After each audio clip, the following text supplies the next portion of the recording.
In Richard Socarides, he's a writer for The New Yorker. He's also an attorney, a political strategist, and longtime gay rights advocate. John Berman is my co-host on CNN's Early Start. Richard, do these companies really care about gay rights, or is this all just good PR for them? For their American consumers, it was a good thing for them to stand up on Arizona.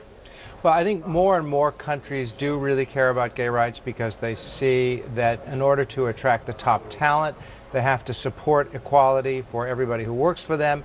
And so this is a business proposition for them. I think it is mostly motivated by business. I think that there are a lot of things are emerging around this issue. So each one of these issues you mentioned, Russia, Uganda, Arizona, we all have to look at separately what was going on. But ultimately, I think companies will make a business decision and they'll support equality because they think it's good for business. Arizona was different because it was at home. This is something that happened at home. Russia, some of these companies paid a lot of $100 million to be sponsors, but they didn't really stand up and say, we don't like the way you're doing business, Russia. In a way, this is a question that goes back thousands of years. The philosopher Plato asked, is an action good in and of itself and also for its consequences? Look at him quoting Plato. Plato and Socarides. In this case, though, I'm not sure it matters, because if it's good for its consequences here, if the businesses are doing this just because of the bottom line, it may not matter. What it means is that society has moved so far along that it affects their bottom line if they don't act a certain way. So if you're a supporter of gay rights, it may not matter to you why the businesses are doing it, as long as they are doing it. So let me take it a step further. Say gay rights are part of human rights. You care about human rights. You've got Apple saying specifically, we don't think we like this is what's going on in Arizona. Yet Apple products are made in a place where if you say the word democracy online, you can be thrown in jail. So here's my question. Where do you draw the line? Well, I don't think it's a clear line yet, but I think a clearer line is emerging for companies like Apple. Now, certainly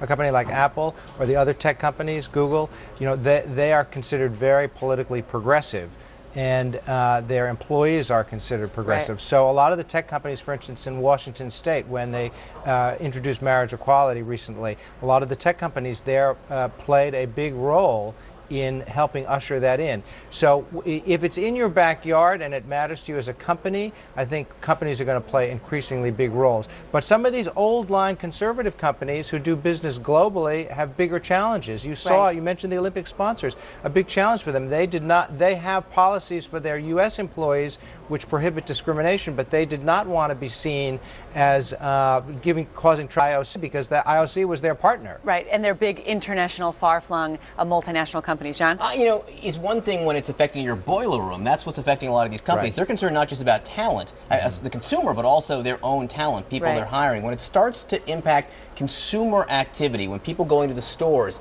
start to stop buying their products because of where they may make them, I think that's where you'll start seeing some action. I don't see that happening yet with cheap manufactured goods. With iPhones, I don't think consumers really care where it's being made. As public opinion shifts, not only in the U.S. but globally, more companies are going to be acting. Well, in Uganda, the public opinion is not shifting yet. I mean, sometimes you look at what's happening in this country, and then you look at other places around the world, and it is almost unbelievable the polar opposites they are. We can talk about that again later.